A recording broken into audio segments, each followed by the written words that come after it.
మత్తయి సువార్త 13వ అధ్యాయం. మత్తయి సువార్త 13వ అధ్యాయం 8వ వచనం. కొన్ని మంచి నేలను పడి ఒకటి 100 ఒకటి 60 ఒకటి 30 ఫలించెను. చెవులు గలవాడు వినుగాక అని చెప్పెను. యేసయ్య ఉపమానం చెబుతూ ఉన్నాడు. ఈ ఉపమానాన్ని గురించి మనందరికీ తెలుసు, విత్తువాని ఉపమానము అని. విత్తువాని ఉపమానంలో మనం చివరి దాని గురించి చదువుకున్నాం. విచిత్రమైనటువంటి విషయం, విత్తువాడు చక్కగా విత్తుకుంటూ వెళ్ళిపోతున్నాడు. అక్కడ రాయబడి ఉంది 3వ వచనంలో, ఆయన వారిని చూచి చాలా సంగతులను ఉపమాన రీతిగా చెప్పాడు. ఎట్లనగా, ఇదిగో విత్తువాడు విత్తుటకు బయలు వెళ్ళాడు. వాడు విత్తుచూ ఉండగా కొన్ని విత్తనములు అని రాస్తుంది. కొన్ని విత్తనములు, కొన్నేమో త్రోవ ప్రక్కన పడ్డాయి, మరికొన్నేమో రాతి నేలను పడ్డాయి, ఇంకా కొన్నేమో ముళ్ళ పొదల్లో పడ్డాయి, మరికొన్ని విత్తనాలు మంచి నేలను పడ్డాయి. మంచి నేలను పడినటువంటి విత్తనాలు ఎలా ఉన్నాయి అంటే, అక్కడ రాయబడింది 100 60 30 ఫలించెను. ముళ్ళ పొదల్లో పడ్డాయి కొన్ని. పడిన విత్తనాలు మొలకెత్తాయి, ఎదిగాయి, కానీ ముళ్ళ పొదలు వాటిని అణిచివేశాయి. రాతి నేలను పడ్డాయి. పడినటువంటి విత్తనాలు ఏమయ్యాయో తెలుసా? అవి కూడా మొలిచాయి, కానీ సూర్యుడు ఉదయించినప్పుడు అవి మాడి వేరు లేనందున ఎండిపోయాయి. త్రోవ ప్రక్కన పడ్డాయి, కనీసం మొలకెత్తను కూడా మొలకెత్తలేదు. ఆకాశ పక్షులు వాటిని ఎత్తుకుపోయాయి. త్రోవ ప్రక్కన పడినటువంటివేమో అసలు మొలకెత్తలేదు, ఆకాశ పక్షులు ఎత్తుకుపోయాయి. రాతి నేలను పడినవేమో మొలకెత్తాయి, కానీ వేరు లోపలికి వెళ్ళడానికి వీలు లేకుండా పోయింది. కారణం, నేల రాతి నేల. రాతి నేలలో పడిన విత్తనం అది. రాళ్ళు ఉన్నాయి, నేల గట్టిగా ఉంది, విత్తనం మొలకెత్తి వేరు లోపలికి వెళ్ళడానికి వీలు లేకుండా ఉంది. కాబట్టి ఎండరాగానే వేరు లేనందువలన ఆ మొలకెత్తిన విత్తనం ఎండిపోయింది. ముళ్ళ పొదల్లో పడిన దాని సంగతి చూస్తే, అది మొలకెత్తింది, చక్కగా ఎదుగుతూ ఉంది, కొంతవరకు బాగానే ఎదిగింది. ఆ తదుపరి ఎదగడానికి వీలు లేకుండా పోయింది. కారణం ఏంటంటే, పైన ముళ్ళ పొదలు ఉన్నాయి, అణిచివేస్తున్నాయి.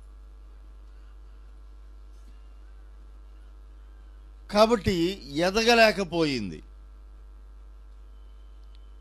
కొన్ని విత్తనాలేమో వేరు లేవు, వేరు లోపలికి వెళ్ళట్లా, కాబట్టి ఎండిపోయింది. ఇదేమో వేరు లోపలికి వెళ్తుంది, కానీ ఇది పైకి ఎదుగుతా అంటే పైకి ఎదగడానికి వీలు లేకుండా ఉంది, అణిచివేయబడుతుంది. కొన్ని విత్తనాలేమో వేరు లోపలికి వెళ్లకుండా అడ్డగించబడుతున్నాయి, కొన్నేమో పైకి ఎదగకుండా అడ్డగించబడుతున్నాయి. మొదట్లో అయితే కనుక అసలు మొలకెత్తడం కూడా మొలకెత్తల. మరికొన్ని విత్తనాలు మంచి నేలలో పడ్డాయి, చక్కగా మొలకెత్తాయి, చక్కని ఫలసాయాన్ని అందించాయి. ఎన్ని రకాల నేలలు? మొత్తం 4 రకాల నేలలు. అందులో ఫలించింది ఒక రకమే. ఫలభరితంగా మారింది ఒక రకమే, దానికి మంచి నేల అని పేరు పెట్టబడింది. దానికి ఏ పేరు పెట్టబడింది? మంచి నేలన పడిన విత్తనం. విత్తువాడు చక్కగా విత్తుకుంటూ వెళ్ళాడు. విత్తువాడిని వానిలో ఏ విధమైనటువంటి భేదం లేదులే, కానీ ఆయన చక్కగా విత్తాడు. కానీ నేల స్వభావం అలాంటిది. నేల స్వభావాన్ని బట్టి విత్తబడిన విత్తనం యొక్క ఫలం అనేది ఆధారపడి ఉంటుంది. దాని ఫలసాయం నేల స్వభావం మీద ఆధారపడి ఉంటుంది. నేల త్రోవ ప్రక్కన పడినటువంటి విత్తనం ఆకాశ పక్షులకు అవకాశాన్ని కలుగు చేసింది. ఆకాశ పక్షులు వచ్చి ఎత్తుకుపోయాయి. అసలు ఈ ఉపమానాన్ని ఎందుకు చెప్పాడు యేసయ్య?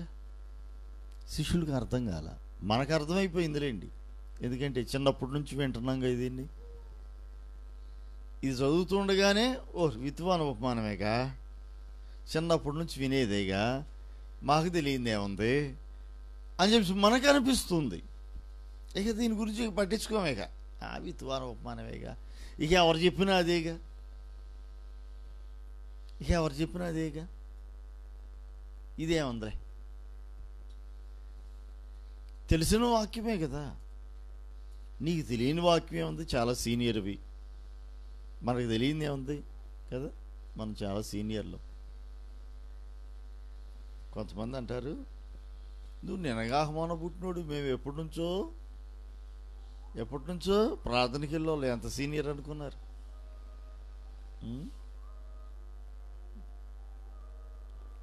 జూనియర్ పాస్టర్ గారి కన్నా సీనియర్ విశ్వాసే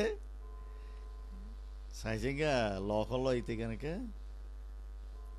జూనియర్ డాక్టర్ గారి కన్నా, కొత్త డాక్టర్ గారి కన్నా సీనియర్ పేషెంటే వైద్యం బాగా చెప్తూ ఉంటాడు, ఏ మందులు ఏం వాడాలి. పోయిన వారం కూడా చెప్పాగా, డాక్టర్ గారు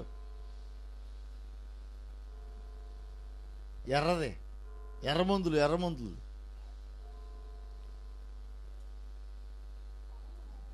ఎర్రట్లండి, ఎర్రట్లో పచ్చట్లండి అంటారు. వీళ్ళే డాక్టర్ గారు చెప్తుంటారు కదా, మనకు తెలుసు. ఎందుకంటే సీనియర్ పేషెంట్గా ఈ కొత్త డాక్టర్ గారి కన్నా సీనియర్ పేషెంట్, ఈ పేషెంటే సీనియర్.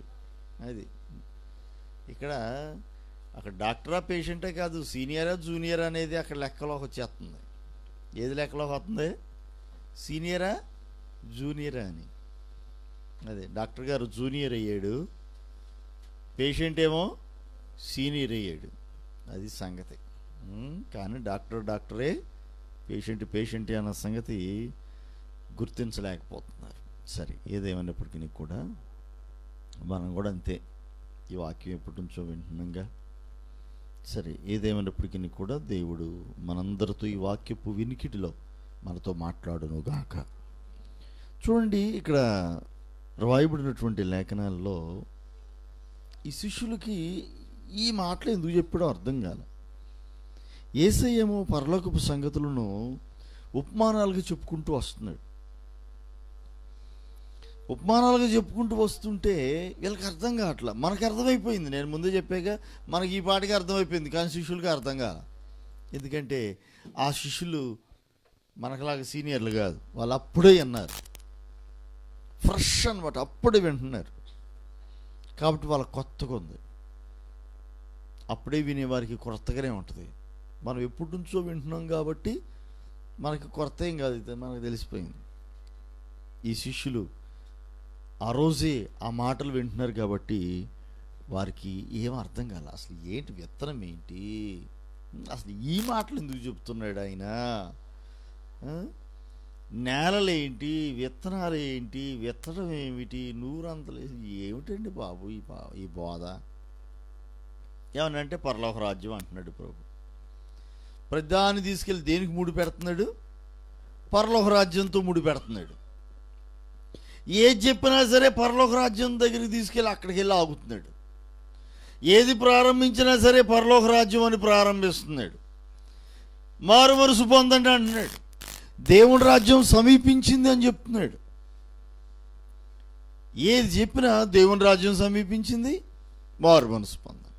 ఎటు తిరిగి పరలోక రాజ్యం, మారు మనసు. యేసయ్య బోధ అంతా దీని గురించే. మారు మనసు పొందండి, దేవుని రాజ్యం సమీపించింది. అక్కడికి వచ్చి ఆగాల్సిందే. ఎంత బోధ విన్నా నీవు కనుక మారు మనసు పొందకపోతే, దేవుని రాజ్యంలో నీవు గనక చేర్చబడకపోతే ప్రయోజనం శూన్యం. కనుక నువ్వు సీనియర్వా జూనియర్వా అనేది కాదు. పాస్టర్ అయినా విశ్వాస అయినా ఎవరైనప్పటికీ, జూనియర్లైనా సీనియర్లైనా, దేవుని రాజ్యము మారు మనసు అనేది మాత్రం చాలా ప్రాముఖ్యమైనటువంటి విషయం. దీన్ని అన్నడు కూడా మనం మర్చిపోకూడదు. దీన్ని మర్చిపోయాము అంటే కనుక నేల విడిచి సాము చేసినట్టే.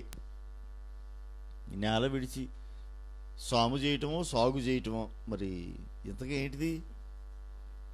సాగా, సామా? సాగు. నేల విడిచి మనం సాగు చేయగలమా? ఎందుకు చేయలేమండి? టెర్రస్ల మీద కూడా పంటలు పండిస్తుంటేను కదా, వాటర్ బాటిల్ కూడా వదిలిపెట్టకుండా మొక్కలు నాటుతున్నారుగా. డబ్బాలు వదలట్లేదు, ప్లాస్టిక్ ఉపయోగిస్తున్నారు కదా, కుండీలు ఉపయోగిస్తున్నారు. ఎంతైనా నేలే. నేలలో ఉన్న సారం అది వేరే. నేలలో ఉన్న సారం ఈ కుండీల్లో ఉండదు కదా. అందుకోసమే నేల విడిచి సాగు చేయటం అంటే కష్టం. ఎంతవరకు చేయగలుగుతాం? నేల మీదైతే కనుక హెక్టార్లు, వందల వేల లక్షల కోట్ల హెక్టార్ల వ్యవసాయం జరుగుతూ ఉంటుంది. మరి టెర్రస్ మీద అలా చేయడానికి కుదరదు. నేల విడిచి సాగు చేయటం అంటే చాలా కష్టం. అలానే మన బోధలో, మన భక్తిలో దేవుని రాజ్యమునకు స్థానము లేకపోతే, మారు మనసు అన్న దానికి స్థానము గనక ఇవ్వకపోతే, మనం ఎంత భక్తి చేసినా అదంతా వ్యర్థమే. పరలోక రాజ్యమే ముఖ్యం. అందుకోసం యేసయ్య ఆయన ఏ సంగతి చెప్పినా సరే, పరలోక రాజ్యం వలను పోలి ఉన్నది, పరలోక రాజ్యం గోధుమ గింజలను పోలి ఉన్నది, పరలోక రాజ్యం మంచి నేలను పోలి ఉన్నది, పరలోక రాజ్యం పలానా చెట్టును పోలి ఉన్నది, పరలోక రాజ్యం ఆవగింజను పోలి ఉంది, పరలోక రాజ్యం అట్లా ఏదన్నా చెప్పనండి కాక ఎడుతిరిగి తీసుకొచ్చి పరలోక రాజ్యం అని చెప్పాడు. అంటే పరలోక రాజ్యం అనేది అంత ఇంపార్టెంట్. ఆయన బోధ అంతా కూడా పరలోక రాజ్యం మీదే కాన్సన్ట్రేట్ చేస్తూ ఉండేవాడు ఆయన. అందులో పరలోక రాజ్యంలో అడుగు పెట్టాలంటే కనుక నువ్వు మారు మనసు పొందాలి అని, మారు మనసు పొందండి దేవుని రాజ్యం సమీపించింది అని చెప్పుకుంటూ వచ్చేవాడు. రోజులు మారిపోయినాయి. ఆశీర్వాదాల మీద ఫోకస్ ఎక్కువైపోతుంది, దీవుల మీద ఫోకస్ ఎక్కువైపోతుంది, దేవుని రాజ్యం మీద ఫోకస్ తగ్గిపోతుంది, మారు మనసు మీద ఫోకస్ తగ్గిపోతుంది. దాని గురించి చెప్పట్లా. మారు మనసు పొందండి అని చెప్పట్లా, జీవితాన్ని మార్చుకోండి అని చెప్పట్లేదు. వాటిని పక్కన పెట్టేసి మిగిలినన్నిటి గురించి బోధించుకుంటూ వస్తున్నారు. ఈ బోధ ఏ పాటిదో, ఆ భక్తి ఇంకెలా ఉంటుందో మనం ఆలోచించుకోవాలి. ప్రియమైన దేవుని పిల్లలారా, నేనెవరైనా, నీవెవరైనా సరే, ఇక్కడ విశ్వాసాన్ని కాదు, లేకపోతే సంఘ కాపరి అని కాదు, పాస్టర్ గారు అని కాదు, రెవరెండ్ అని కాదు, లేదా మోస్ట్ రెవరెండ్ అని కాదు, అపోస్టల్ లేకపోతే ప్రవక్త అని కాదు. మారు మనసు, దేవుని రాజ్యం, ముఖ్యమైన సంగతులు ఈ రెండు. మారు మనసు పొందితివా, పరలోక రాజ్యపు వారసత్వాన్ని పొందుకోగలుగుతావు. లేకపోతే లేదు. ఇక అంతే, ముఖ్యమైన సంగతి అది. అందుకోసమే యేసయ్య బోధంతా కూడా దీని మీద ఆధారపడి ఆయన చేస్తూ వచ్చాడు.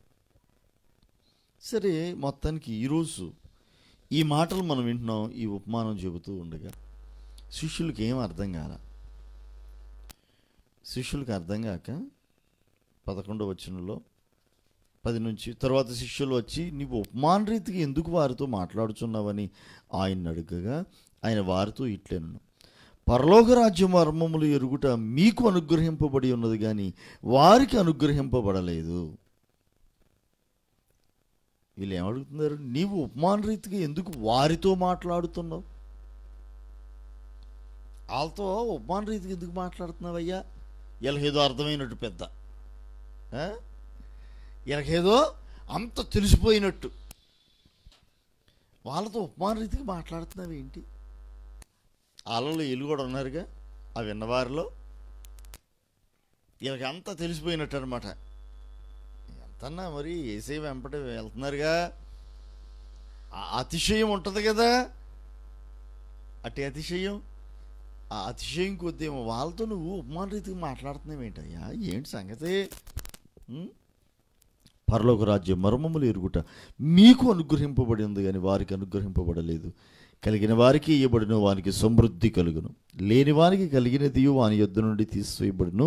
మరియు వారు చూచుచుండియు చూడరు, వినుచుండియు వినకయు గ్రహింపకయు ఉన్నారు. ఇందు నిమిత్తం నేను ఉపమాన రీతిగా వారికి బోధించుచున్నాను.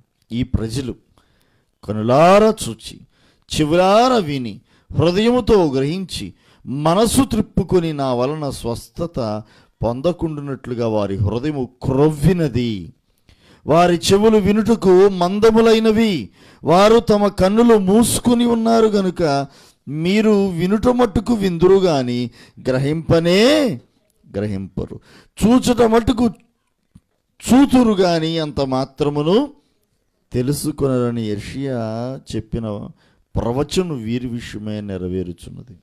అయితే మీ కన్నులు చూచుచున్నవి గనుక అవి ధన్యములైనవి, మీ చెవులు వినుచున్నవి గనుక అవి ధన్యములైనవి. అనేక ప్రవక్తలను నీతిమంతులను మీరు చూచి వాటిని చూడగోరారు, చూడకపోయారు.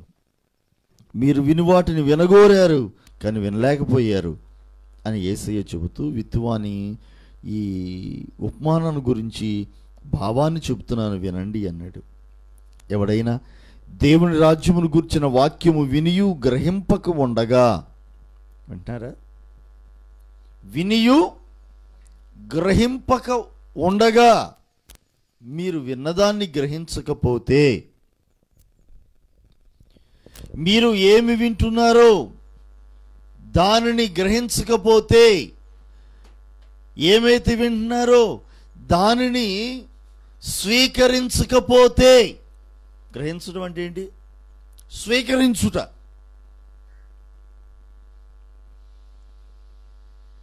అవార్డు గ్రహీతలు అంటే ఏంటి? అవార్డు గ్రహీత అంటే అవార్డును అందుకున్నవాళ్ళు, అవార్డును తీసుకునేవాళ్ళు, స్వీకరించేవాళ్ళు. వాక్యమును విని దానిని స్వీకరించకపోతే, స్వీకరించడానికి అంగీకరించకపోతే,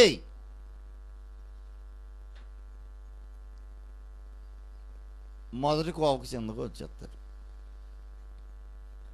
అంటే ఏంటి? వీళ్ళు వింటున్నారు, వినేసి వెళ్ళిపోతున్నారు. మన రోడ్డు మీద వెళ్ళేటప్పుడు లేకపోతే ఇంట్లో ఉన్నా సరే మైక్లో అనౌన్స్మెంట్లు వినబడుతూ ఉంటాయి. అనౌన్స్మెంట్లు పట్టించుకో మనం. అనౌన్స్మెంట్లు ఏంటి? ఒకటి కొంటే ఒకటి ఫ్రీ కదా, పండగ ఆఫరు, బంపర్ ఆఫరు.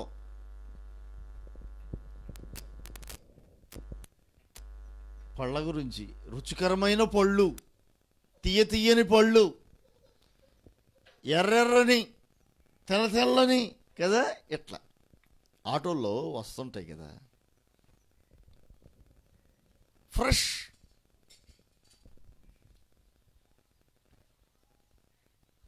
రండమ్మా రండి, కొనండి అమ్మా కొనండి, తక్కువ రేటు. అట్టయి చెప్తారు, మంచిగా అవయ్యి అని మెదలకుండా కూర్చుంటాం మనం. అంటే వింటున్నాం కానీ ఏం చేయట్లే, గ్రహించట్లా, పట్టించుకోవట్లే. వాక్యం కూడా వింటాం వారం వారం, పట్టించుకోవట్లా. వాక్యం వింటున్నాం ఇదివరకటి మీద. ఇప్పుడు లాక్డౌన్ టైంలో బాగా ఎక్కువైపోయింది వాక్యం, తగ్గలేదు. వాక్యం విత్తబడుట అనేది ఏమాత్రం తగ్గల, గత కాలంతో పోల్చితే ఇప్పుడు మరీ అధికమైంది. కాబట్టి మీరు చూడండి, చివరికి అసలు నాకు ఇష్టం లేదు ఈ లైవ్ ప్రోగ్రాంలు ఇవ్వటం, అసలు నాకు ఇష్టం ఉండదు. ఈ టీవీ ప్రోగ్రామ్స్ అన్నా వీటి మీద అంత ఇంట్రెస్ట్ నేను చూపించలే. చాలామంది నన్ను టీవీ ప్రోగ్రామ్స్ ఇవ్వచ్చు కదా, ఇక్కడ కూడా ఉన్నారు అలా అడిగిన వాళ్ళు. ఎందుకో వాటి మీద అంత కాన్సన్ట్రేట్ చేయాలి, అంత ఇంట్రెస్ట్ లేదు. సెల్ ఫోన్లో ఈ లైవ్ ఇవ్వడానికి కూడా ఎంతోమంది ఇచ్చేవాళ్ళు. అరే వీళ్ళు కూడా ఇస్తున్నారా అని అనుకున్నా. అరే వీళ్ళు కూడా ఇస్తున్నారా, మనకి ఎందుకులే, మనకు అవసరం లేదు, మనకు అక్కర్లేదులే, పెద్ద పట్టించుకోవాలి. చివరికి వద్దొద్దు అనుకున్నాడు, నేను కూడా ఇస్తున్నా. ఇప్పుడు ఏం చేస్తాం, తప్పట్లా. కారణం ఏంటంటే లాక్డౌన్. సంఘం వచ్చి దేవుణ్ణి ఆరాధించడానికి వీలు లేకుండా ఉంది. కనీసం ఈ రకంగా అన్నా సరే చూసి వాక్యాన్ని విని కొంచెం ఆత్మీయంగా బలం పొందుకుంటారు అని. మనలాంటి చిన్న చిన్న సేవకులను కూడా, చిన్న చిన్న పరిచర్లు కలిగినటువంటి మనం కూడా ఏం చేస్తున్నాం, లైవ్ ప్రోగ్రాంలు ఇచ్చేస్తున్నాం. ఇక మనలాంటి చిన్న చిన్న వాళ్ళు ఇస్తున్నారని మరి పెద్ద పెద్దోళ్ళు అసలు గత కాలంలోనే ఇచ్చేవాళ్ళు, ఇప్పుడు మరీ విస్తృతం అయిపోయింది.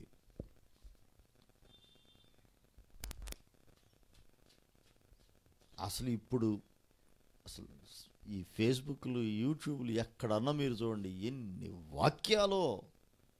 ఇదివరకు ఎంత ఉన్నాయా సోషల్ మీడియాలో? లేదు.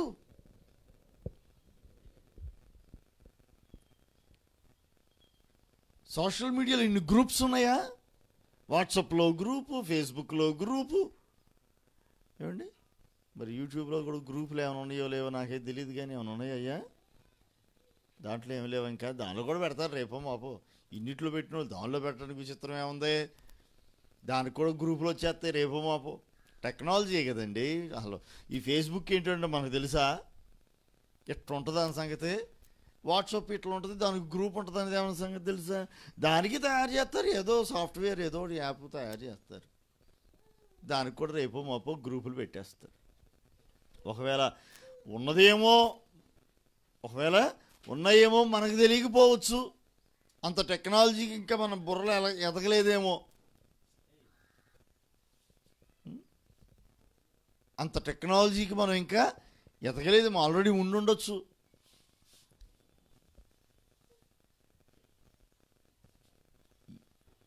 ఎంతగా విస్తృతంగా పరిచర్య జరుగుతుందో, ఎంతగా విస్తృతంగా వాక్యం విత్తబడుతూ ఉందో. టీవీల్లో విస్తృతంగా వస్తుంది అనుకున్నాం, టీవీలో ఏంటి, సెల్ ఫోన్లో కూడా విస్తృతంగానే ఉంది. అన్ని రకాలుగా దేన్ని వదలట్లా, అన్నిటిలో కూడా విస్తృతంగా దేవుని వాక్యం వినిపించబడుతుంది. ఎంత వినిపించబడుతుందిలే కానీ ఇంతకీ ఎంతమంది వాక్యాన్ని గ్రహించగలుగుతున్నారు? ఎంతమంది ఈ వాక్యాలు గ్రహించగలుగుతున్నారు, స్వీకరిస్తున్నారు వాక్యాన్ని? నీవు వాక్యమును స్వీకరించలేకపోతే, గ్రహించలేకపోతే, నీవు ఏమి వాక్యం విన్నావు అనేది నీ హృదయంలో నీవు చేర్చుకోకపోతే, ఆకాశ పక్షులు వచ్చి విన్న వాక్యాన్ని ఎత్తుకుపోతున్నాయి. ఆకాశ పక్షులు అంటే అక్కడ రాయబడి ఉంది దుష్టుడు, అపవాది ఏం చేస్తున్నాడు? హృదయములో విత్తబడిన దానిని ఎత్తుకొని పోతున్నాడు. అది సంగతి. ఇంతకీ నేల ఏంటంటే నీ హృదయమే నేల. ఆ పొలం నీ హృదయమే పొలం.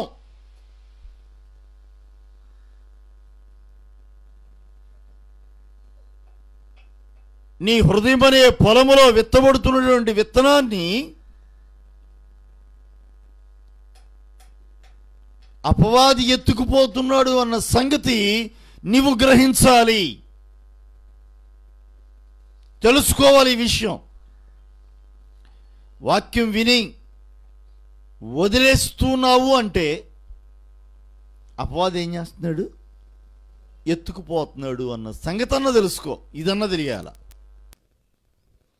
వినే వాక్యం అర్థం కాకపోతే, వినే వాక్యం అన్న తెలుసుకోకపోతే, వింటున్న వాక్యం ఏంటో నువ్వు స్వీకరించకపోతే ఈ సంగతి అన్న తెలియాలి. ఏ సంగతి? దుష్టుడు వచ్చి ఎత్తుకుపోతున్నాడు అన్న సంగతి అన్న తెలుసుకో. దుష్టుడు ఎక్కడో లేడు. ఎక్కడున్నాడు ఇప్పుడు? నీ హృదయంలో కాసు కూర్చున్నాడు. ఎందుకు? విత్తనాలను మింగేయడానికి. నేల బట్ల ఎక్కడ పడుతుంది? ఆ నోట్లో పడుతుంది. విత్తనాలు ఎక్కడ పడుతున్నాయి? ఆ నోట్లో పడుతుంది. ఆడు మింగేస్తున్నాడు, ఎత్తుకుపోతున్నాడు. నీ జీవితం ఫలభరితంగా ఉండకూడదని, నీ హృదయం అనే పొలం సమృద్ధి అయిన ఫలములతో ఉండకూడదు అని సాతానుడు ఏం చేస్తున్నాడు తెలుసా? కుయుక్తిగా నీకు తెలియకుండానే, అసలు విత్తనం విత్తబడింది అన్న సంగతి కూడా నీకు తెలియకుండానే. కొంతమంది పోయిన వారం ఏ వాక్యం చెప్పుకున్నాం అని గనక అడిగితే, ఇప్పుడు వాక్యం అండి పోయిన వారం ఏదో మొత్తానికి పోయిన వారం ఏదో బాగా చెప్పారండి. వాక్యం మాత్రం బాగా అది బాగానే ఉందిలేండి. ఇంతకీ ఏం వాక్యం ఏదో చెప్పారు, మొత్తానికి మాత్రం బాగా చెప్పారండి. మంచి ఉజ్జీవంగా 1:30-2 గంటల వరకు, 1:45 సుమారుగా. అమ్మో బాగా చెప్పారు. ఎప్పటికన్నా బాగా చెప్పారు. ఎంతసేపు తెలుసా? 1:45 కావాలంటే దాంట్లో చూసుకోండి, అని రికార్డ్ అవుతున్నాయిగా. యూట్యూబ్లో చూడండి. 1:45 సుమారుగా పోయిన ఆదివారం రోజు వర్తమానం.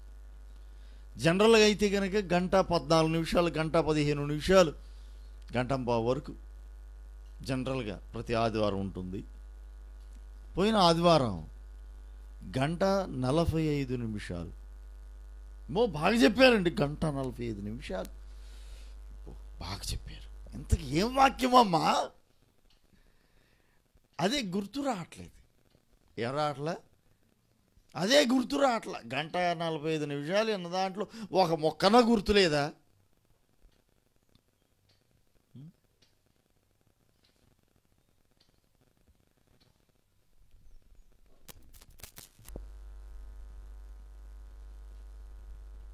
ఒకవేళ అప్పుడు గుర్తులేదు, సరిగ్గా వినలేదు అనుకో, ఇంటికి వెళ్ళాకైనా మళ్ళీ ఫేస్బుక్ ఓపెన్ చేసో, లేకపోతేనేమో ఆ యూట్యూబ్ ఓపెన్ చేసో దానిలోనూ చూసుకోవచ్చు. వారానికి ఎన్నిసార్లు అని చూడవచ్చు. ఎక్కడ మర్చిపోతారో అని టెక్నాలజీని ఉపయోగిస్తున్నాం. విన్నదాన్ని ఎక్కడ మర్చిపోతున్నారో అని మరలా మీరు చూసుకోవడానికి వీలుగా ఉండడం కోసం దానికి ఒక ఛానల్లో, యూట్యూబ్ ఛానల్లో ఒకటి చాలదు అన్నట్టు 2 ఛానళ్ళు జెస్సీ ప్రైడ్కే.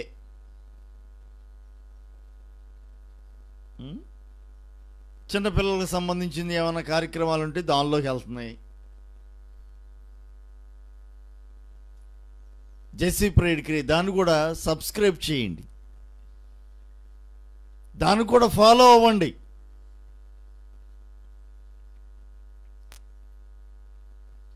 చెన్నై గారు స్టార్ట్ చేసాడు దాన్ని. చిన్నపిల్లల కోసం అట. దాంట్లో చిన్నపిల్లల ప్రోగ్రామ్స్ ఉంటాయి. హనీ షైనింగ్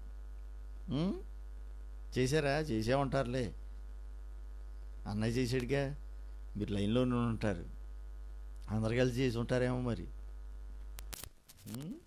చేశారా? చేయలేదా? తెలీదా? అవునా? చెప్పలేదా? ఓ అదేమిటి అబ్బా. సరే ఈ ప్రోగ్రాంలే ఉంటాయి అందులో. చూడండి ప్రార్థనవు కానీ దాని సంగతి ఏంటి తేల్చండి.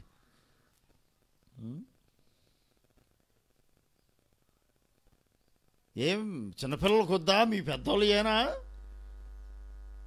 మా చిన్నపిల్లలు మమ్మల్ని చాలా మీరు నెగ్లెక్ట్ చేస్తే అట్ట కుదిరిద్ది సండే స్కూల్ పిల్లవాళ్ళు అన్నట్టుగా. వాళ్ళ కోసం జేసీ ప్రేడ్ కే, నాదేమో డానియల్ అశోక్ కే అని నేను. మొత్తానికి దేన్ని వదలకుండా, చిన్నపిల్లలను వదలకుండా, పెద్దోళ్ళని వదలకుండా ఈ రకంగా ప్రతిదాన్ని కూడా రికార్డ్ చేసి అవన్నీ యూట్యూబ్ ఛానల్ అని చెప్పేసి ఈ టెక్నాలజీని ఉపయోగించుకొని వాటిలో పెడుతుంటే ఎక్కడ చూస్తున్నాం? మనకు బయట వాళ్ళు అక్కర్లేదండి, మనం చూసుకున్న చాలు కనీసం.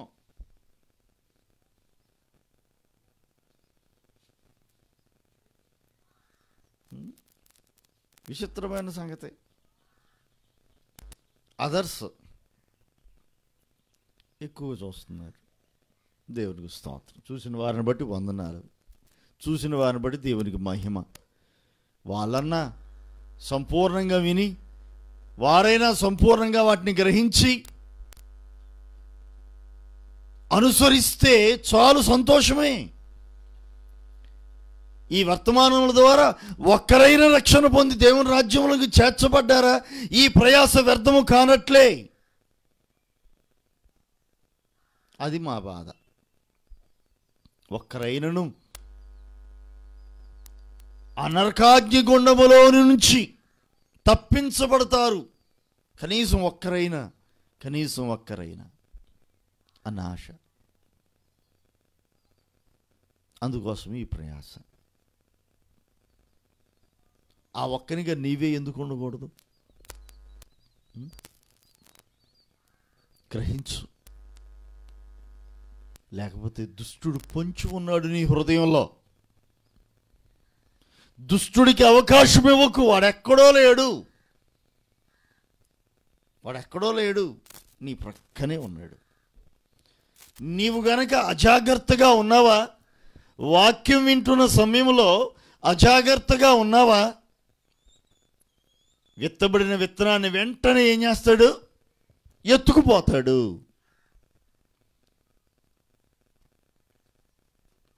అజాగ్రత్తగా వినవద్దు, జాగ్రత్తగా విను.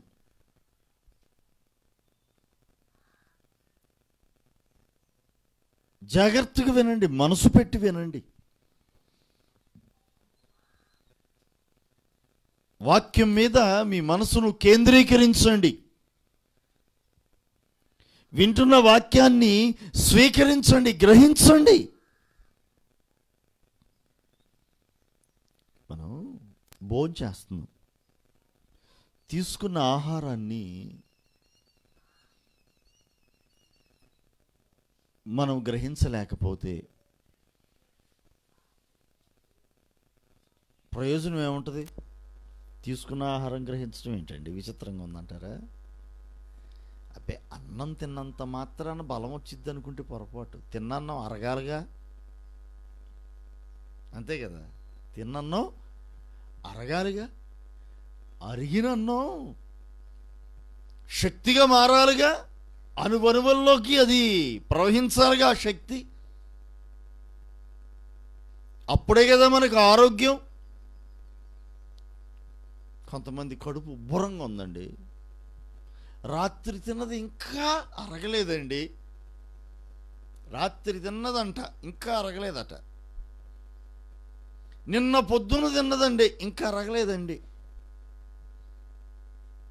ఎందుకు పెట్టుకున్నావు లోన? మనం ఏం చేస్తాం? మన చేతిలో లోపలికి ఎట్ట కూడా పంపుతున్నావులే కానీ లోపల ఉన్నటువంటి ఈ మిక్సీలు, గ్రైండర్లు, మిషన్లు ఉన్నాయిగా, ఇవి పని చేయట్లా. అయ్యాని ఎంతవరకు పని చేస్తాయి మీరు చెప్పండి అమ్మా. ఈ కరెంట్ ఉంది కదా అని చెప్పేసి తగులుకొని మిక్సీ, గ్రైండర్ స్విచ్ ఆన్ చేసేసి ఆడెత్తున్నారనుకోండి అది ఎంతవరకు పని చేసింది మీరు చెప్పండి. మధ్య మధ్యలో అప్పుడప్పుడు దానికి బ్రేకులు ఇవ్వాలి కదా, లేకపోతే హీట్ ఎక్కదో, కాలిపోదు. అందుకే దేవుడు అన్నాడు కదా, కొంచెం గ్రైండర్కి కొంచెం గ్యాప్ ఇవ్వరా అబ్బాయి, వారానికి కనీసం 1-2 సార్లు ఉపవాసం పెట్టు అని దేవుడు చెప్పాడు. వారానికట కనీసం ఒక్క పూటైనా ఉపవాసం పెట్టాలా. ఈ దేహానికి, ఆరోగ్యానికి అది మంచిది. ఆరోగ్యం సంగతి తర్వాత, నీ ఆత్మకు అది దీవెన. అరగాలిగా, అరక్కపోతే మన దేహానికి బలమా? మనం తీసుకున్న ఆహారాన్ని ఒక్కొక్కసారి లోపల నులి పురుగులు ఉన్నాయనుకోండి, అవి ఏం చేస్తాయి? మనం తిన్నాన్ని అవి తినేస్తాయి. అంటే మనం తీసుకున్న ఆహారం మనం గ్రహించలేము ఆ శక్తిని, అదంతా అవి తినేస్తుంటాయి. వీళ్ళు ఎంత దుష్టుడు ఎత్తుకుపోతున్నాడు అన్న సంగతిని మర్చిపోవద్దు. దుష్టుడు ఎక్కడో లేడు, కాసు కూర్చున్నాడు. నీతో ఉన్నాడు, కాసు కూర్చున్నాడు. దేనికి? నీవు గనక ఎక్కడైనా అజాగ్రత్తగా ఉంటే ఎత్తుకుపోవడానికి.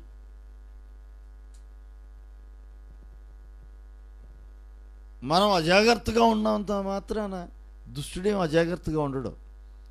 వాడు చాలా జాగ్రత్తగా అబ్జర్వ్ చేస్తున్నాడు, మనమే అబ్జర్వ్ చేయట్లే. వాడు దేనికోసం అంటే, వీళ్ళు ఎక్కడ ఒక కురికేస్తారో అప్పుడు ఆ వాక్యాన్ని ఎత్తుకుపోదాను వాడు రెడీగా ఉన్నాడు. వీళ్ళు ఎప్పుడు ఇలా మనసులో కొంచెం అటు ఇటు తిప్పుతారో అప్పుడు ఎత్తుకుపోదామని, వాక్యాన్ని ఎత్తుకుపోదామని వాడు కాసు కూర్చున్నాడు విత్తనాలను ఎత్తుకుపోవటానికి. నీవు కనుక కొంచెం అజాగ్రత్తగా ఉన్నావు అంటే విత్తబడుతున్న విత్తనం నీకు నిరర్ధకమైపోతుంది. సాతానుడు ఎత్తుకుపోతున్నాడు. సాతానుడికి అవకాశం ఇవ్వద్దు. సాతానుడికి నీవు అవకాశం ఇవ్వద్దు. చాలా జాగ్రత్తగా మనము వాక్యాన్ని గ్రహించాలి. నాకు ఒక అలవాటు ఉంది. అదేంటంటే,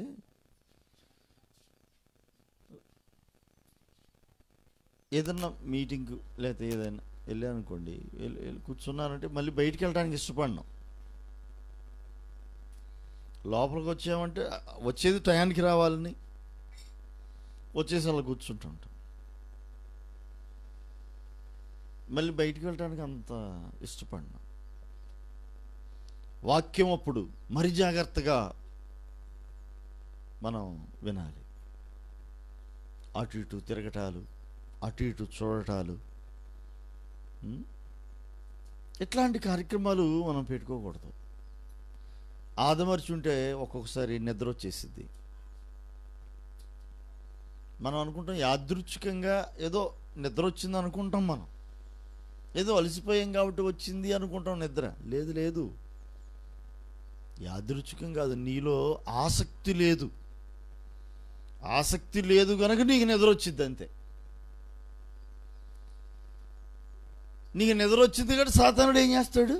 నాకు అవకాశం దొరికింది అనుకుంటాడు. వాడు విత్తబడిన విత్తనాలన్నిటినీ ఏం చేస్తాడు? ఎత్తుకుపోతా ఉంటాడు. సాతానుడు ఎత్తుకుపోవడానికి కారణం నీలోని నిర్లక్ష్యమే అన్న సంగతిని నీవు ఇక్కడ గ్రహించాలి, గుర్తించాలి. నీవు నిర్లక్ష్యంగా ఉండకూడదు. ప్రభువా నాలో ఆసక్తిని కలుగుజేయి అని ప్రార్థనాపూర్వకంగా మనం సిద్ధపడగలిగితే అప్పుడు మన జీవితాలకు ఈ వాక్యం ఫలభరితంగా మారుతుంది. లేకపోతే కనుక దుష్టుడైనటువంటి అపవాది విత్తబడుతున్న ప్రతి విత్తనాన్ని జాగ్రత్తగా ఏం చేస్తాడు? దేనిని పోనివ్వక ప్రతి విత్తనాన్ని చక్కగా ఏరుకుంటాడు. తిన్నంత తింటాడు వాడు, మిగతా దాన్ని చక్కగా తీసుకెళ్ళి దాచుకుంటాడు. నీకు మాత్రం రానివ్వడం. ఎందుకంటే విన్నావు అనుకో ఎక్కడ మారు మనసు పొందుతావో అని. వింటే కనుక ఎక్కడ నీవు మారిపోయి దేవుని రాజ్యానికి వారసత్వాన్ని పొందుకుంటావో, ఎక్కడ మారు మనసు పొందుతావో అని విననివ్వడు. కనుక జాగ్రత్త వహించండి.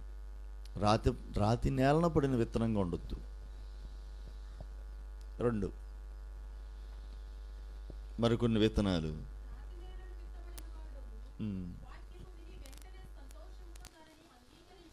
రాతి నేలన పడినటువంటి విత్తనాలు ఎవరో తెలుసా? వాక్యమును విని వెంటనే సంతోషంతో దాన్ని అంగీకరించేస్తారు. అయితే అతనిలో వేరు లేనందున కొంతకాలం నిలుచును, కానీ వాక్యం నిమిత్తం శ్రమైనను హింసైనను కలుగుగానే అభ్యంతరపడును. వింటున్నారా? 2వ రకం నేల. ఏ నేల? రాతి నేల. మొదటి నేల ఏ నేల? త్రోవ ప్రక్కన. ఇది బాదరబంది లేవు, అలా విత్తబడింది, ఇలా ఎత్తుకుపోయింది, అయిపోయింది, ఫినిష్. 2వ నేల రాతి నేల. పేరులోనే ఉందిగా రాతి నేల, గట్టి నేల. ఇది దున్నబళ్ళ. ఇది దున్నబళ్ళ. దున్నబడితే గనక ముళ్ళ తొప్పులు ఉండవు. గట్టిగా ఉన్న నేలంతా మెత్తన చేయబడుతుంది. పైన కనపడేవి కావచ్చు, పైకి కనపడకుండా ఉన్నవి కావచ్చు, రాళ్ళు ఉంటాయి. అలాంటి రాళ్ళు కూడా బయటకు వచ్చేస్తాయి. దున్నినప్పుడు నేలంతా మెత్తగా ఉంటుంది, చక్కగా ఉంటుంది. ఇది రాతి నేల అని రాయబడి ఉంది. అంటే దున్నబళ్ళ. ఇది గట్టిగా ఉంది నేల. నేల గట్టిగా ఉంది, మట్టి గట్టిగా ఉంది, లోపల కూడా రాళ్ళు ఇలాంటివి ఇత్యాది ఉండొచ్చు. విత్తనం పడింది అక్కడ.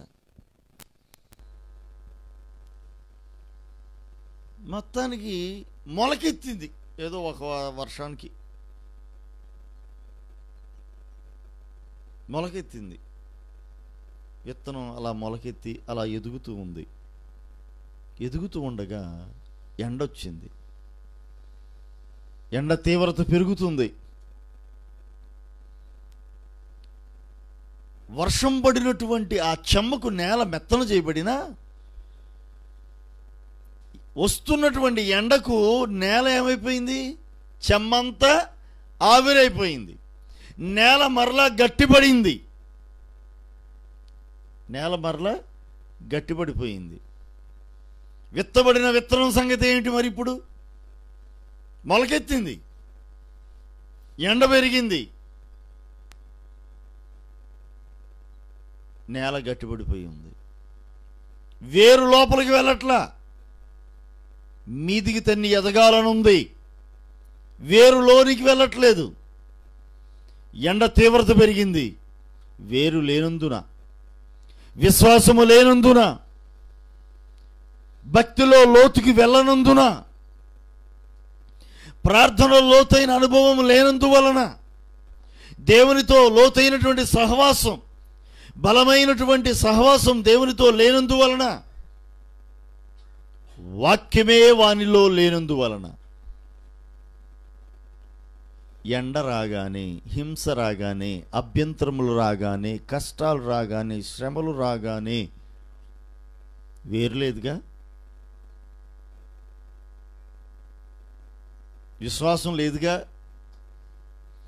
దేవుని మీద ఆధారపడేటటువంటి అనుభవం లేదుగా, లోతైన అనుభవం. శ్రమ రాగానే, ఆటంకాలు అభ్యంతరాలు రాగానే, ఆదివారం రోజు పెళ్లి రాగానే, ఆదివారం రోజున ఏదైనా ఫంక్షన్ రాగానే, ఇంకేదైనా పని రాగానే దేవుని సన్నిధి కన్నా నాకు అదే ముఖ్యం అనుకొని ఎందుకంటే దేవుని మీద అంత ఆధారపడుతున్న అనుభవం, లోతైన అనుభవం లేదు కదా.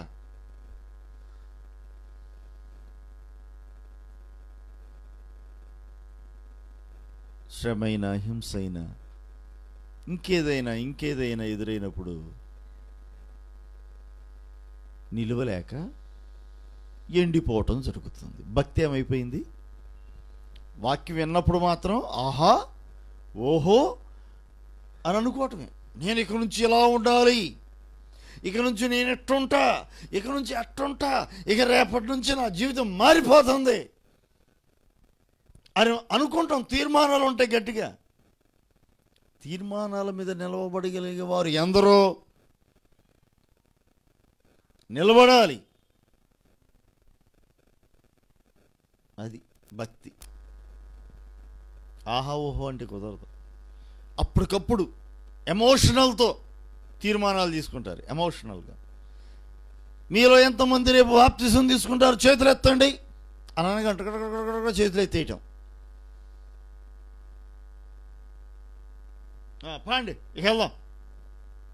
ఫోటోలు తీయడం, చేతులు ఎత్తిన వాళ్ళ కోసం ఫోటోలు. అందరూ నుంచోండి, నుంచోండి, అందరూ నుంచుంటారు, ఫోటోలు తీయను. ఇక పాండి ఎక్కడికి? బాప్తిస్మాలకి. బాప్తిసం తీసేటప్పుడు, ముంచేటప్పుడు, ప్రార్థన చేసేటప్పుడు, పైకి తీసేటప్పుడు ఫోటోల మీద ఫోటోలు. మేము ఈ రోజున ఎంతమందికి బాప్తిసం ఇచ్చాం, ఆ రోజున అంతమందికి బాప్తిసం ఇచ్చాం, బాగానే ఉంటుంది. దేవునికి స్తోత్రం, దేవునికి మహిమ. ఫేస్బుక్లో పెట్ట, వాటిలో పెట్ట, వీటిలో పెట్ట. చూసిన వాళ్ళు కూడా ఎంతో సంతోషంగా ఇంతమంది రక్షణ పొందారని సంతోషిస్తూ ఉంటారు. దేవా స్తోత్రం, ఆయన ఇంతమంది రక్షణ పొందారని దేవుని మహిమపరుస్తూ ఉన్నారు చూసేవాళ్ళు. వీరిలో వేరు లేదు, బాప్తిసం తీసుకున్నారు అప్పటికప్పుడు ఉద్రేకంతో. ఈ లోపల శ్రమ వచ్చింది, ఈ లోపల కష్టం వచ్చింది. వేరు లేనందున, విశ్వాసం లేనందున, ఆయమన్న భక్తి లేనందున వీళ్ళు ఏం చేస్తారు? మానేస్తారు, వెనుదిరుగుతారు. ఎండిపోతుంది భక్తి. ఆహా ఓహో ఏమైపోయింది? అయిపోయింది. 4 రోజులు ముచ్చట, 3 రోజులు ముచ్చట అంటారు చూసారా, అట్ట 3 రోజులు ముచ్చట. ఏరండి ఆ రోజు బాప్తిసం తీసుకున్న వాళ్ళు? ఆహా ఓహో అని బాప్తిసం తీసుకుని చేతులు ఎత్తానంటే ఎత్తిన వాళ్ళు, నుంచోమంటే నుంచున్న వాళ్ళు, బాప్తిసం తీసుకోవడానికి రమ్మంటే వచ్చిన వాళ్ళు ఏరండి ఇప్పుడు? అని అడిగితే ఇంకెక్కడ ఉన్నారండి? మానేశారండి. ఎందుకు మానేశారు? ఏం చెప్తామండి? ఏం చెప్తాం? పత్తి పనులు వచ్చినాయండి. ఏమొచ్చినాయి? పత్తి పనులు వచ్చినాయండి. ఇక ఆదివారం అని కుదరదు కదండి, మరి ఇక తప్పనిసరిగా వెళ్ళాలి కదండి. అందుకోసమండి ప్రార్థన మానేశారు కదండి. లాక్డౌన్ కదండి, ప్రార్థన మానేశారు కదండి. మానేసిన పని ఇంకేం వస్తారండి? ఇక రావట్లా. మరి ఇప్పుడు లాక్డౌన్ అన్లాక్లో ఉన్నాం కదండి, మరి రావచ్చు కదండి ఇప్పుడైనా అంటే అప్పుడు ఆల్రెడీ దానికంటే అలవాటు అయిపోయింది కండి. దేనికి? మానేయడానికి అలవాటు అయిపోయింది కదండి. ఇక అలవాటు అయిపోయింది కాబట్టి అండి ఇప్పుడు రాబుద్ధి కావట్లేదండి. ఇదా నిజంగా భక్తి అనేది ఈ లాక్డౌన్లోనే బయటపడేది? అవునంటారు కదంటారా? నిజంగా దేవునితో అటాచ్మెంట్ ఉన్నటువంటి వ్యక్తులు, లోతైనటువంటి ఆత్మీయ అనుభవం కలిగినటువంటి వ్యక్తులు లాక్డౌన్ అని చెప్పేసి ఏమన్నా ఆగుతారు అనుకున్నారా? ఒకవేళ ప్రార్థనకు రావడానికి మందిరాలు తెరవకపోయినా ఇంట్లో అయినా సరే ఏం చేస్తారు? ప్రార్థన చేసుకుంటారు. ఎప్పుడు నా దేవుని మందిరానికి వెళ్ళాలని ఆశపడుతూ ఉంటారు. 122వ కీర్తనలో రాయబడి ఉంది, దేవుని మందిరమునకు వెళుదము రండి అని నాతో అనినప్పుడు నేను సంతోషించి తిని. Praise the Lord. వీళ్ళు ఎదురు చూస్తున్నారు దేవుని మందిరపు తలుపులు ఎప్పుడు తెరుస్తారో అని. ఎప్పుడు ఫోన్ వచ్చిద్దా, ఎప్పుడు రమ్మంటారా, ఎప్పుడు ఆరాధనలు జరుగుతాయా అని ఆశతో ఎదురు చూస్తూ ఉంటారు. దేవుని మందిరమునికి వెళుదము రండి అని జనులు నాతో అన్నప్పుడు నేను సంతోషించి తిని. లాక్డౌన్ తీరిపోయింది, శ్రమ తీరిపోయింది, ఇక దేవుని మందిరమునికి మనం వెళుదము రండి.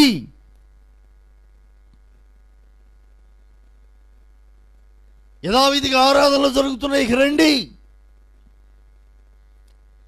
ఆ మాట కోసం, ఆ ఫోన్ కాల్ కోసం ఎదురు చూచేవారు ఎందరో.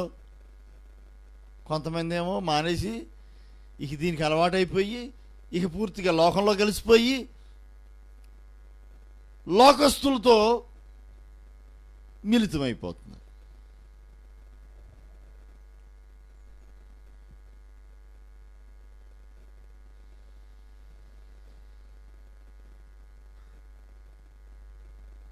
సింగర్ హనోక్ గారు పాడపడతారు, మిళితమై ఏకమై కదా, దేవునితోనట, ప్రభుతో, నా ప్రియుడైన క్రీస్తుతో నేను మిళితమైపోవాలి, ఆయనతో నేను ఏకమైపోవాలని పాటపాడారు ఆయన గారు.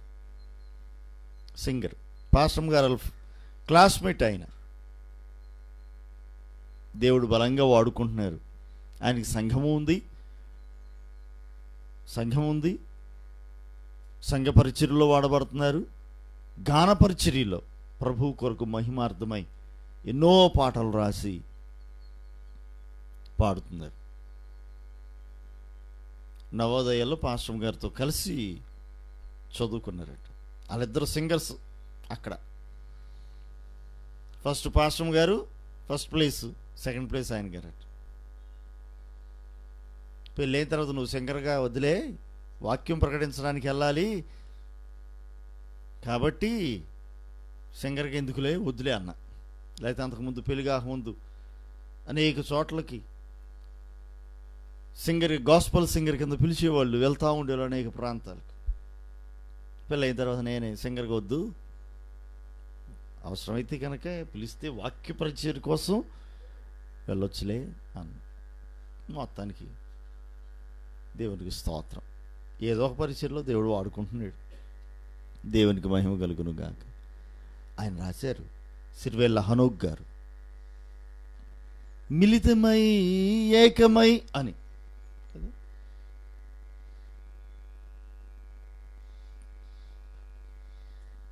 దేవునితో మనం ఏకమైపోవాలి.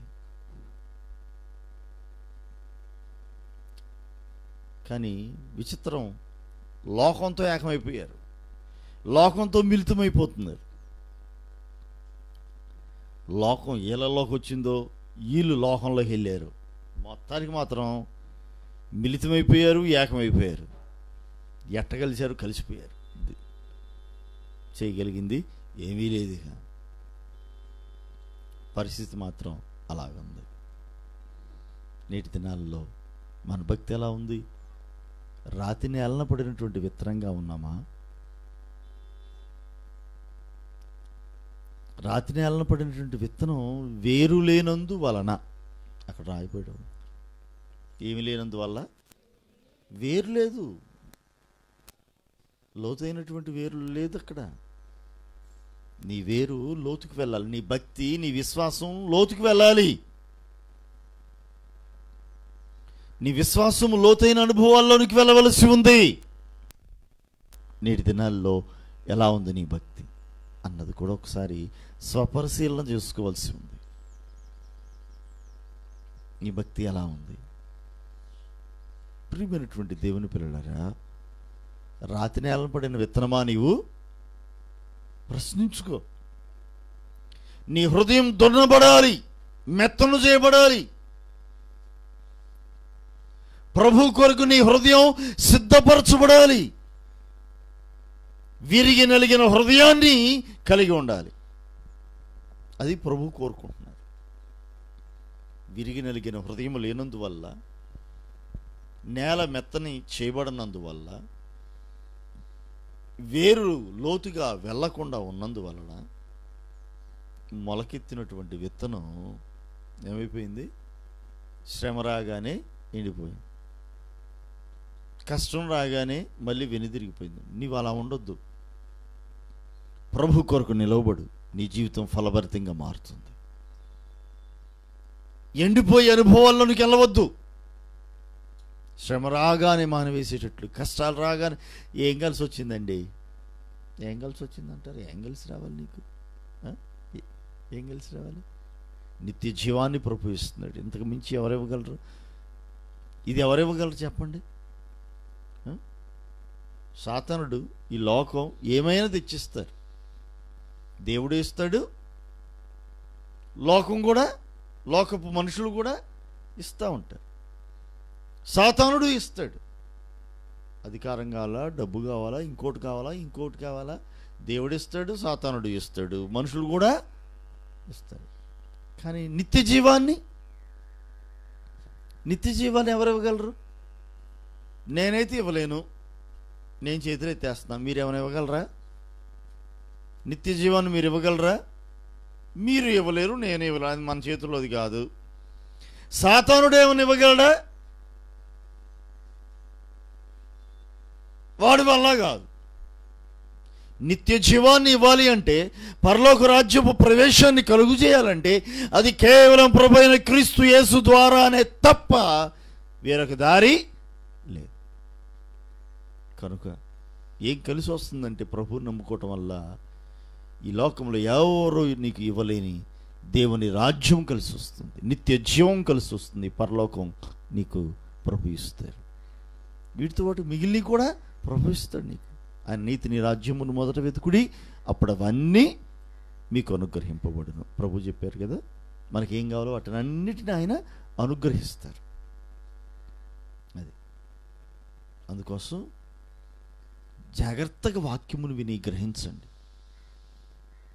హృదయంలో చేర్చుకోండి, ఆ వాక్య ప్రకారంగా నడుచుకోండి. అపవాదికి అవకాశం ఇవ్వవద్దు. 3వ నెల అక్కడ రాయబడి ఉంది, ముళ్ళ పొదల్లో విత్తబడ్డారంట. చాలు, కొన్ని విత్తనాలు ముళ్ళ పొదల్లో పడ్డాయి. ముళ్ళ పొదల్లో పడినటువంటి విత్తనం మొలకెత్తింది, చక్కగా ఎదుగుతుంది. ఈ లోపల కొంత ఎదిగేసరికల్లా పైనటువంటి ఆ ముళ్ళ పొదలు ఏం చేస్తున్నాయి? అణిచివేయుచున్నవి. అంతేనా? ఏమనుంది? విత్తబడినవాడు వాక్యమును వినువాడే గాని ఐహిక విచారమును ధనమోసమును ఆ వాక్యమును అణిచివేయును గనుక వాడు నిష్ఫలుడగును. ఏమిటట? వాక్యమును వినువాడే గాని ఐహిక విచారమును ధనమోసమును ఆ వాక్యాన్ని అణిచివేస్తున్నాయి. ముళ్ళ పొదలు అణిచేస్తున్నాయి.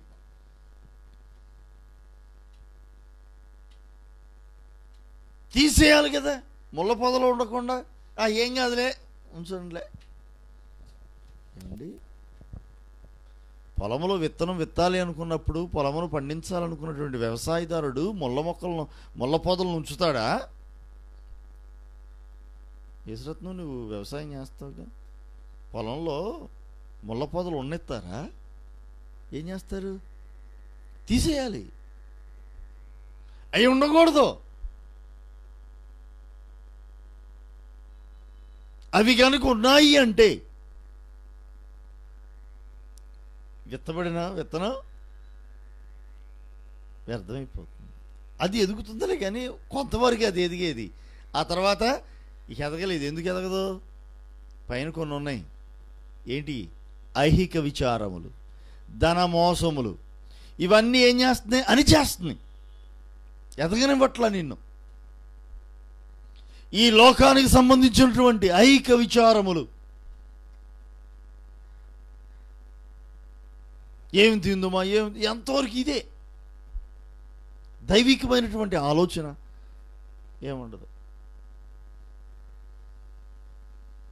అణిచివేస్తూ ఉంటాయి. కుదిరినప్పుడు వెళ్ళటం, కుదరకపోతే మెదలకుండా ఉంటాం. వీలున్నప్పుడు వెళ్ళటం, వీలు లేనప్పుడు మెదలకుండా, వీలున్నప్పుడు ప్రార్థన చేసుకోవడం, వీలు లేనప్పుడు మెదలకుండా ఉండటం.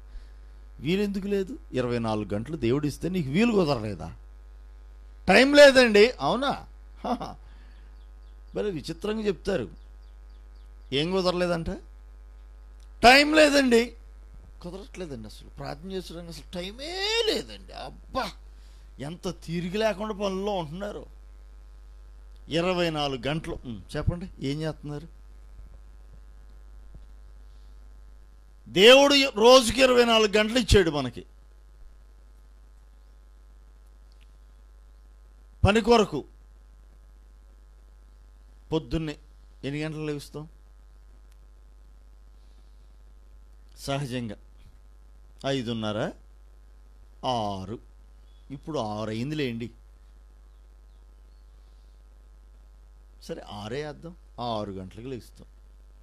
ప్రభా స్తోత్రం నాయన, రాత్రి అంతా కాపలా కాసినందుకు వందనాలయ్యా వాచ్మెన్ గారు. మరి దేవుడిని అంతేగా చేసింది, వాచ్మెనేగా. ప్రభా నీకు వందనాలయ్యా, మరి పగల కూడా మరి కొత్త పనులు ఉన్నాయి కానీ ఆటి సంగతి కూడా చూడు నువ్వే. ఇప్పుడు గుమస్తా అవతారం ఎత్తాలా. రాత్రి అంతే ఏ అవతారం? వాచ్మెన్. ఇప్పుడు గుమస్తా కథ నువ్వే. ప్రభా వెళ్తున్న పనిలో నీ సహాయం కావాలయ్యా.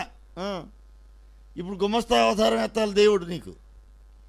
ఆమేన్, స్తోత్రం. అయిపోయింది. ఇక వెంటనే వెళ్ళటమే చీపురు కట్ట దగ్గరికి, సహజంగా స్త్రీలైతే.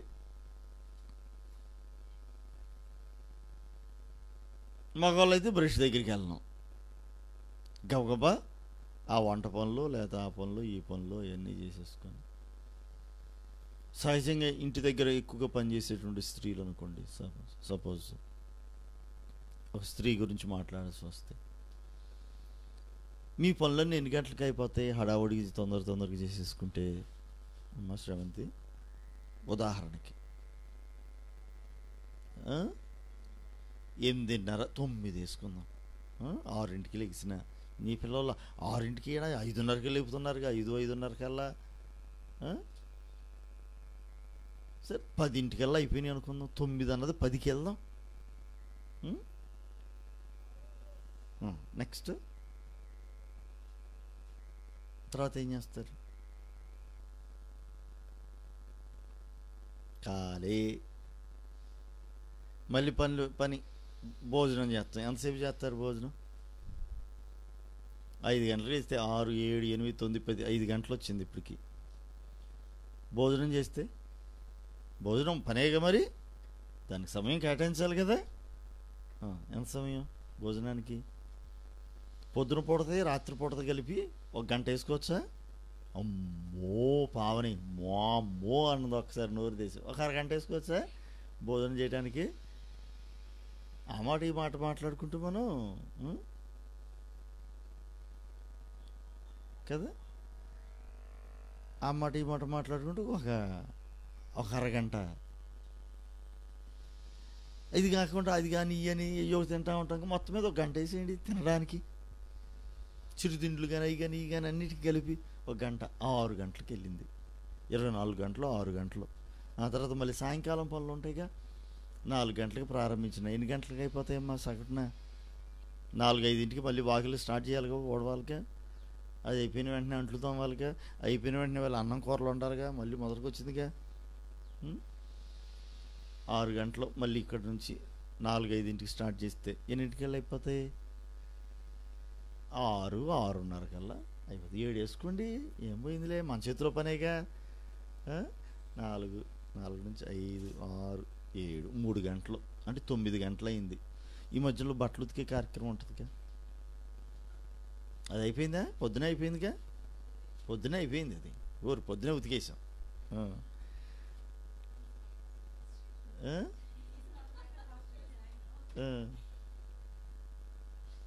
అది సంగతి. ఎన్ని గంటలు వచ్చింది ఇప్పటికి?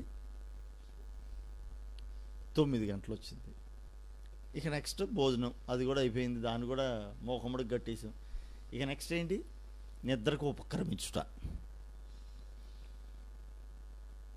ఎన్ని గంటలు సగటున?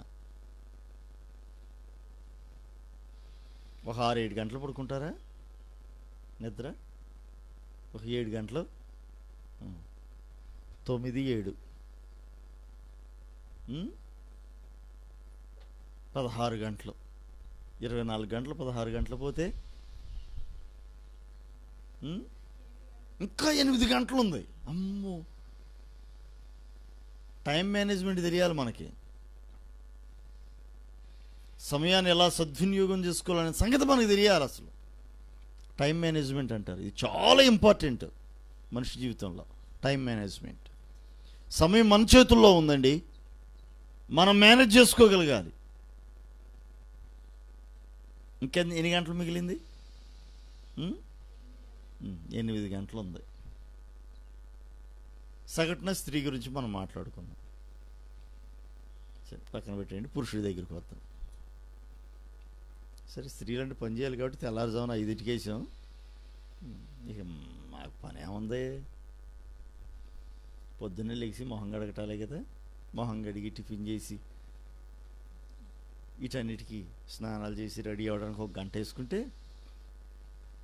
అక్కడ నుంచి ఒకవేళ ఆఫీసులని అని పొద్దున్నే 10 గంటల నుంచే లేకపోతే 9 గంటల నుంచి వేసుకున్నా, 9 గంటల నుంచి సాయంత్రం 5, 6 వేసుకున్నా ఎంత టైం పడుతుంది? 9, 10, 11, 12, 1, 2, 3, 4, 5, 6 ఎన్ని గంటలు వచ్చింది? 9. పొద్దున పూట 1 గంట, 10 గంటలు. మధ్యలో భోజనం ఉంటుంది కదా, అది 1 గంట. ఎన్ని గంటలు అయింది? 11 గంటలు. ఇంకేముంటాయి సహజంగా? షాపింగ్ అని అదనో ఇదనో 1 గంట వేసుకుంటే యావరేజ్గా 12 గంటలు. ఇంకెంత మిగిలింది? మగవాళ్ళకి 12 గంటలు మిగిలింది, ఆడవాళ్ళకి 8 గంటలు మిగిలింది. సరే ఇద్దరిని పాపం 50% అంటున్నారు కదా, ప్రతిదానికి సమానం అంటున్నారు కదా.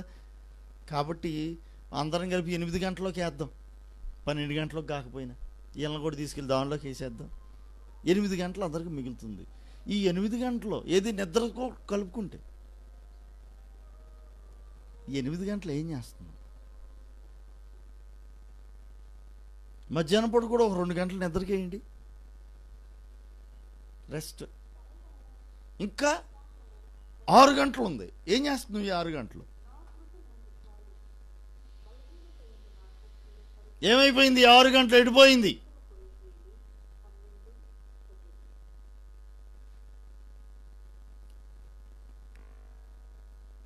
టైం లేదు, వాక్యం చదవడానికి ఏం లేదు, టైం లేదు. ఎటెళ్ళింది ఈ 6 గంటలు? ఎటెళ్ళింది? సరే ఇంకో గంట కూడా తీసేద్దాం, ఏదో పని పెట్టి ఏదో ఒకటో యాడ్ అవుతూ ఉంటాయిగా. ఏంటి 2 గంటలు వేసుకోండి, 6 గంటల నుంచి 2 తీయండి, 4 గంటలు మిగిలిందిగా.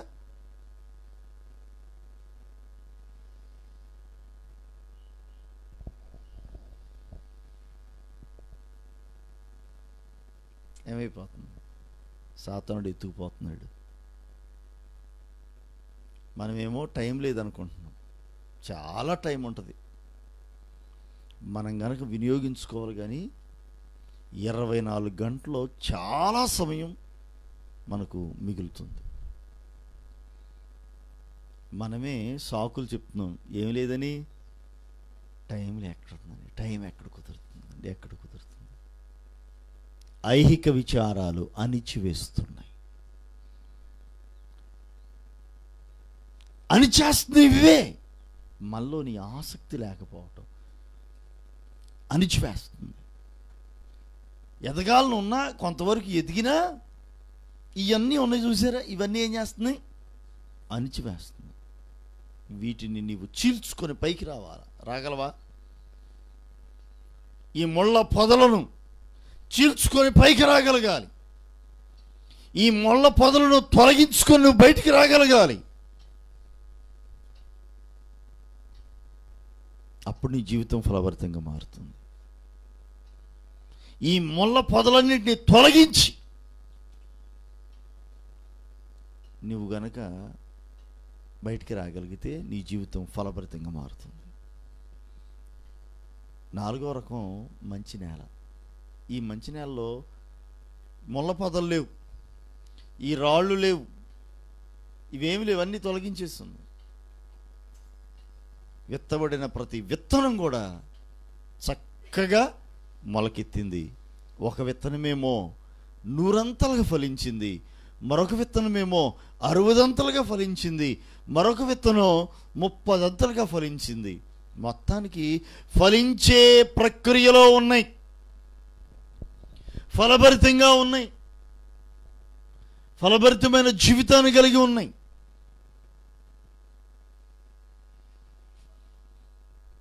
నీవు ఫలభరితంగా మారాలంటే, నీ జీవితం ఫలభరితంగా మారాలంటే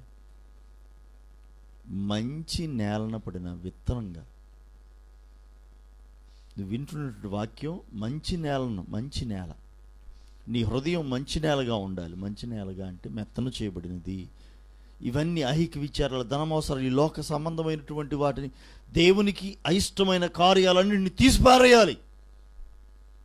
నీ హృదయం దున్నబడాలి, మెత్తన చేయబడాలి. అంటే విరిగి నలిగిన మనసు, హృదయం నువ్వు కలిగి ఉండాలి.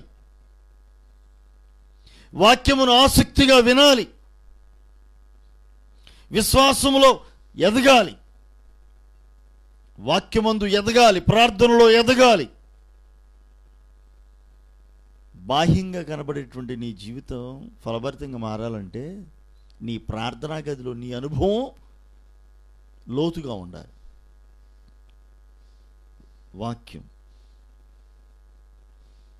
బహిరంగంగా మనం చదువుకునేది కాదుగా. మన గదిలో మనం ప్రార్థన చేసుకుంటాం. వ్యక్తిగతం కదా ఇది. జనాలందరికీ తెలిసేటి చేస్తామా కాదు, చేసేది కాదు కదా. ఇది రహస్యంగా దేవుని సన్నిధిలో దేవుడు చూచుటట్లుగా చేసేది. నువ్వు చేసేటువంటి ఈ ప్రార్థన, ఈ వాక్యం, దేవునితో నువ్వు కలిగి ఉండేటువంటి ఈ సహవాసం నీ జీవితాన్ని ఫలభరితంగా మార్చుతుంది. మరి దేవునికి ఎంత సమయాన్ని ఇస్తున్నావు? ఇంతకీ ఐహిక విచారాలు అనిచేస్తున్నాయా? ఒకసారి ఆలోచన చేయండి. ఇంతకీ నీ హృదయం ఏ నేలకు చెందింది? నీ హృదయం ఏ నేలకు చెందింది? త్రోవ ప్రక్కన ఏ నేలనిది? త్రోవ, ఈ రోడ్డు మనందరిది కాబట్టి మేము మట్టి పోస్తాం, రాళ్ళు వేస్తాం. ఏంటంటే మాదండి, మీదేనా? అందరిదే, అంతే. ఇతరులకు ఇబ్బంది కలగకుండా ఉండాలిగా. అబ్బే అదంతా మాకు తెలియదు, రోడ్డు నీది కాదుగా అన్నట్టే కదా. ఈరోజు అదేగా పరిస్థితులు అండి. ఎక్కడ చూసినా ఆకాశ పక్షులు కూడా వచ్చి ఎత్తుకుపోతున్నాయి, చక్కగా విత్తబడిన విత్తనం ఎత్తుకుపోతున్నాయి. మరి రాత్రి త్రోవ ప్రక్కన పడితే అట్టే ఉంటుంది. మరి కుక్కలు వస్తాయి, నక్కలు వస్తాయి, పక్షులు వస్తాయి, ప్రతిదీ వచ్చింది, ఎత్తుకుపోయింది. ఏంటంటే నాది. నీదైతే నీ ఇంట్లో పెట్టుకో, బజార్లో ఉంటే అటు కుదిరిద్ది. నీదా నీ ఇంట్లో పెట్టుకో, జాగ్రత్త చేసుకో. బయట పెట్టే కాబట్టి ఇక నా ఇష్టం. కుక్క వచ్చిద్దో, పంది వచ్చిద్దో, ఏదైనా సరే దాని ఇష్టం, అంతే కదా. ప్రతిదానికి అవకాశం ఉంటుంది. ఎవరికైనా మనం చెప్పినా సరే, అది ఇంట్లో పెట్టుకోవచ్చు అయ్యా, బయట అట్టు పెట్టుకున్నావు అయ్యా మరి అని అంటారు. ఎవరన్నా వచ్చి ఎత్తుకుపోయారనుకోండి, అయ్యా పలానా ఎత్తుకుపోయారయ్యా, అదేదో లోపల పెట్టుకోవచ్చు కదండి, బయట అట్ట పెట్టుకున్నారండి మరి అంత విలువైన వస్తువుని అంటారు కదా. త్రోవ, ఈ బస్సు మనందరిది అన్నట్టు అది కూడా అంతే. ఇక మనం ఎవరిని క్వశ్చన్ చేయడానికి వీలు లేదు. కాబట్టి త్రోవ కలిగినటువంటి త్రోవతో అట్లా ఉండొద్దు నీ నేల. హృదయం అనే నేల త్రోవ ప్రక్కన పడిన విత్తనంలాగా అయిపోతుంది. మరి రాతి నేల అలా వద్దు. అది గట్టిగా ఉంది, రాళ్లతో నిండి ఉంది. దానిలోని వేరు లోతుకి వెళ్దు, విశ్వాసపు లోతులకు వెళ్ళదు. శ్రమ కలిగినప్పుడు, వేదన వచ్చినప్పుడు దేవుణ్ణి విడిచిపెట్టే అవకాశం కూడా ఉంది. రాతి నేలతో నీ హృదయం పోల్చుకోవద్దు. నీ హృదయం మెత్తన చేయబడాలి, మెత్తన చేయబడాలి. ప్రభు కొరకు నీ హృదయాన్ని నలగొట్టుకోవాలి, నీ ఆత్మ నలగొట్టబడాలి. విరిగి నలిగిన హృదయం నువ్వు కలిగి ఉండవలసిన వ్యక్తివి. మొల్ల పొదలేమని ఉన్నాయేమో చూసుకో. దేవునికి అయిష్టమైనవి, దేవునికి అయిష్టమైన కార్యాలు నీ అందేమని ఉంటే వాటిని తొలగించి, దేవునికి అయిష్టమైనవి ఏమైనా ఒకవేళ ఉంటే అవి నిన్ను ఎదగనివ్వవు. నీలో ఎదుగుదలను చూడలేవు. ఆత్మీయంగా అయినా సరే అంతే, భౌతికంగా అయినా అంతే. అయిష్టమైనవి, పనికి మాలినవి, పాపపు ఇష్టమైనవి ఒకవేళ మనం ఏమన్నా కలిగి ఉన్నామా, అవి భౌతిక పరంగానే కాదు, ఆత్మీయంగాను, ఆత్మీయంగా కాదు, భౌతికంగాను అవి మనకి ఎంతైనా నష్టాన్ని కలుగు చేసేవి. కాబట్టి జాగ్రత్తగా ఆలోచన చేయాలి. ముళ్ళ పొదలు ఏమైనా ఉంటే తీసివేయి. ఈ భౌతికపరమైనటువంటి వీటి మీద మనస్సును కాదు, పరసంబంధమైన వాటి మీద నీ మనస్సును నిలుపు. దేవుని మీద నీ మనస్సును నిలుపు. నీ జీవితం ధన్యకరంగా మారుతుంది. మెత్తన చేయబడుతుంది నీ హృదయం. నీ హృదయం విరిగినలిగిన హృదయంగా మారితే, నీ హృదయం మెత్తన చేయబడితే, అప్పుడు విత్తబడుతున్నటువంటి ఈ వాక్యం, వింటున్నటువంటి ఈ వాక్యం నీ జీవితాన్ని ఫలభరితంగా చేస్తుంది. నీ జీవితం వర్ధిల్లుతుంది. 100 అంతలుగా, 60 అంతలుగా, 30 అంతలుగా నీవు దీవెనకరంగా మారుతావు. నీ జీవితం దీవెనకరంగా ఉండాలి అంటే ఎలా ఉండాలి? నీ హృదయం మంచి నేలగా ఉండాలి. ఈ నేల మన హృదయాలే. విత్తనం వాక్యం. కనుక విత్తబడుతున్నటువంటి ఈ వాక్యం విరిగినలిగిన హృదయం వంటి నీ హృదయంలో కనుక చేర్చబడితే దీవెనకరంగా మారుతుంది. నీ హృదయమే కనుక విరిగినలిగిన హృదయంగా ఉండకపోతే విత్తబడుతున్నటువంటి వాక్యాలు నిష్ప్రయోజనంగా మారిపోతూ ఉంటాయి. కాబట్టి నీ భక్తి, నీ విశ్వాసం, వింటున్నటువంటి వాక్యాలు నిష్ప్రయోజనం అవ్వకూడదు అంటే నువ్వు చేయాల్సిన పని ఒకటే, విరిగినలిగిన హృదయంతో ప్రభు సన్నిధికి రా.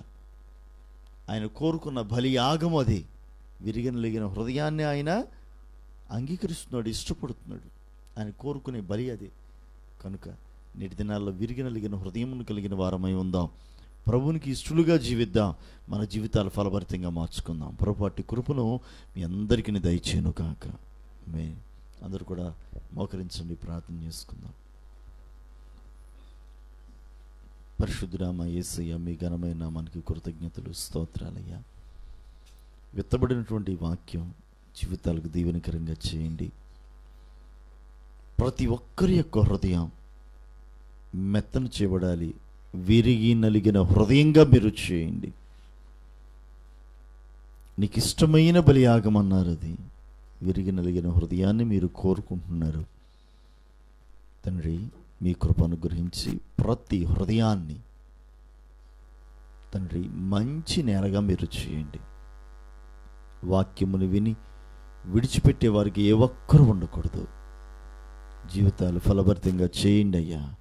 యేసయ్యా, జీవితాలను ఫలభరితంగా మార్చండి అయ్యా. మంచి నేలన పడిన విత్తనంగా చేయండి. విత్తబడుతున్న వర్తమానం మంచి నేలను విత్తబడినదిగా ఉండాలి. అందుకొరకు ప్రతి ఒక్కరూ తమ హృదయాలను సిద్ధపరచుకోగలగాలి. ప్రతి ఒక్కరిని ప్రభువారికి మీరు సిద్ధపరచండి. మంచి నేల వంటి హృదయాన్ని ప్రతి బిడ్డకు దయచేయండి. మంచి నేలగా ప్రతి హృదయాన్ని మార్చండి. మంచి నేలగా ప్రతి బిడ్డ కూడా మారాలి. రాతి నేలగా ఉండకూడదు. ముళ్ళ పొదలుగా ఉండకూడదు. త్రోవలాగా ఉండకూడదు. మంచి నెలగా ఉండాలి. 100 అంతలుగా, 30 అంతలుగా, 60 అంతలుగా ఫలభరితమైన జీవితాన్ని బిడ్డలు కలిగి ఉండాలి. ఆ దిశగా మీరు కార్యాలు చేసి మహిమ పొందుకునమని యేసునామం పేరట ప్రార్థించి దీవించి పంపుచున్నాను తండ్రి. ఆమేన్. మన తండ్రి దేవుని యొక్క ప్రేమ, ఆయన కుమారుడు మన రక్షకుడైన క్రీస్తు యేసు కృప, పరిశుద్ధాత్మ దేవుని అన్యోన్య సహవాసం ఇప్పుడు ఎల్లప్పుడూ ఆయన రాకడ పర్యంతం వరకును చేరవచ్చిన మీ అందరికీ తోడై ఉండి మంచి నేల వంటి హృదయములుగా మీ హృదయాలను మలచి ఫలభరితమైన జీవితాన్ని మీకు దయచేయను కాక. ఆమేన్. అందరికి వందనాలు. Praise lord.